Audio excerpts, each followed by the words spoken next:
What's up guys, it's Dexter's1984 back with another Redstone tutorial for TerraBuild.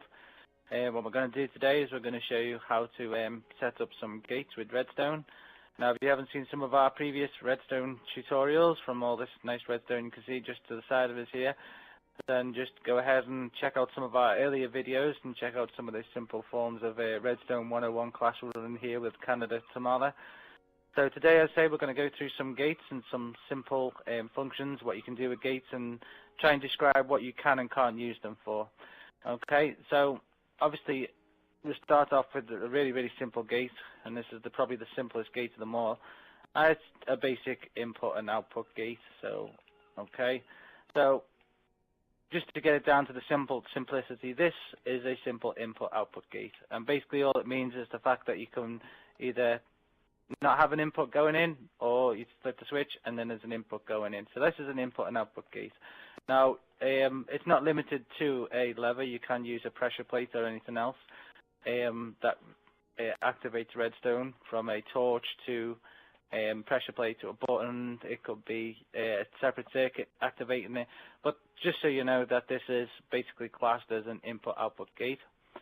Okay, then one of the first gates you probably come across or really need to use is something called an AND gate, which requires two inputs to activate. So what we'll do is we quickly build one. Now there are many different ways to build all of these gates, many different methods. So I can't show you them all in these videos, but I'll try and show you at least one or two ways to doing the ones I know how to make. So for this one, it's really simple. You're just going to put 3 blocks down along the bottom. You're going to pop a redstone torch on the left block, a redstone torch on the right, piece of redstone dust in the middle, and then on the front of the block where you got the redstone dust, you're going to put another redstone torch, and then a line off of it. And then what I'm going to do is, just so you can see the output of what's going on, I'm going to pop a block with a lamp on top of it. Now we're going to run redstone to each one of the torches on either side, and then we're just going to pop 4 blocks here, one here and one here. So this is point A and point B. So if we edit point A, nothing will happen to the redstone lamp at the other end.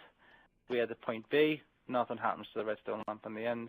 But if we edit both point A and point B, being an AND gate, it will then activate the circuit at the other end. So this is an AND gate.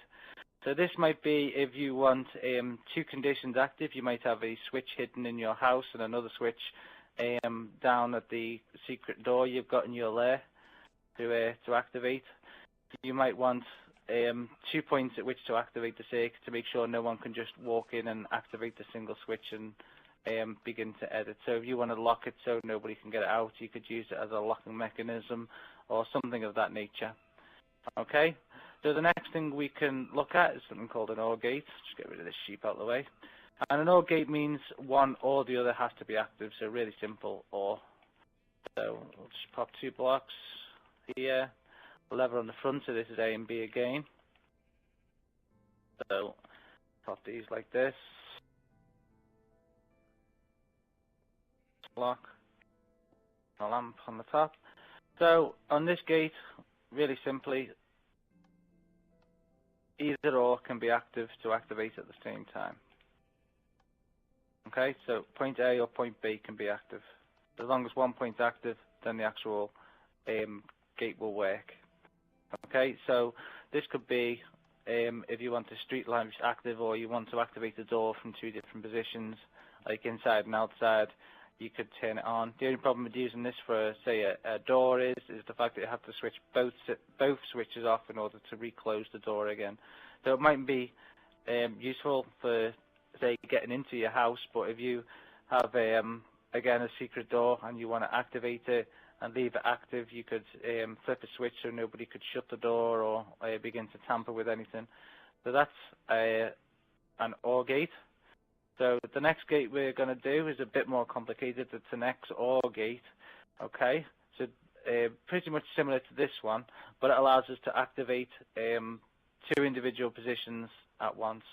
So this one's going to take a bit more to construct. What we're going to do is we're going to need to place a T on the floor just like this,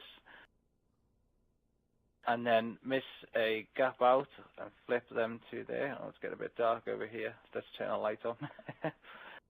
So what we've got here is you've got the basic setup of what you need. As I say, there's many ways to build these circuits here, guys, so this isn't the only way, but this is the method in which I've learned. So what you can do is place 2 torches either end of that first block and then 2 torches in front just like this.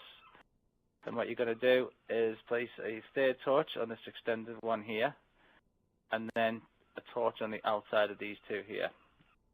Okay, then you're going to grab your redstone. You can place redstone down here and up here, and then again on the other side. What you're going to do is place redstone here and then here.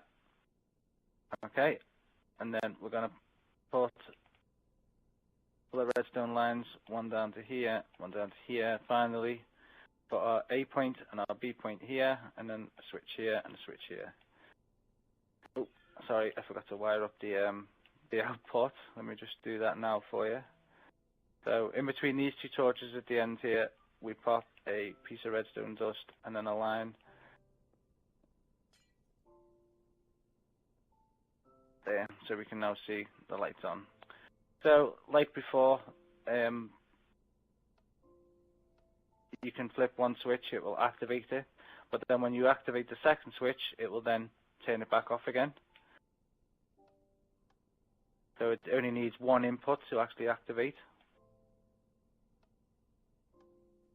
So if both are off, it'll be off. If one of them's on, it'll be on. But if both of them are on, then it'll be off. Okay.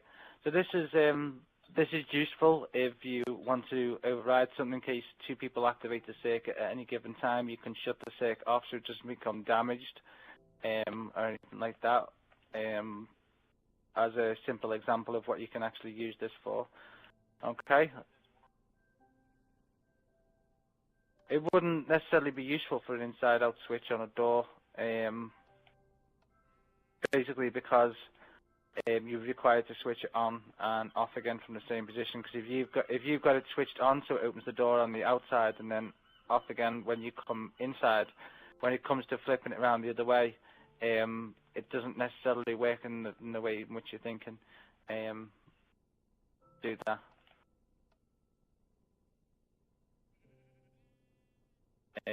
Next circuit we're going to quickly look at is called a NOR gate, which is similar to the gate we just looked at there, which is called, that's the XOR gate, is what we just looked at there. So this is a NAND gate. Just let me quickly build this one. Built the same way as a AND gate, but without the redstone torch on the other side. Sorry. Put that and that there, then run a line off. Pop a block there, redstone lamp here. There. There.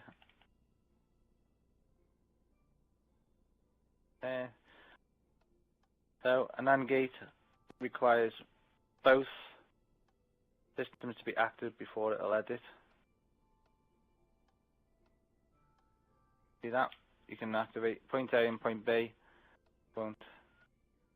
So if you think about it, it's more of an inverted AND gate than anything else. Okay, that's a simple NAND. Oh, these are usually used to deactivate a circuit that's constantly on. It could be an entrance to somewhere that is good for deactivating a security entrance, or if you're using to isolate the circuit to make sure no one else can use it. That's again another gate in order to do that. So if the circuit is constantly on in this method, you would then use an AND gate rather than an AND gate. Unless you could use an AND gate paired with an inverter, which I'll quickly show you how to do in a minute, just to flip it round. But if you want to always try and use, whenever you create a redstone circuit, you want to try and use as least redstone as possible and reduce the amount of redstone that is turned on at any given time. So an AND gate might suit your purposes a bit better than the AND gate. That's all the ones I'm going to cover in this short video, but if you check out, I'm going to cover some more gates in the next video, and thanks for joining us.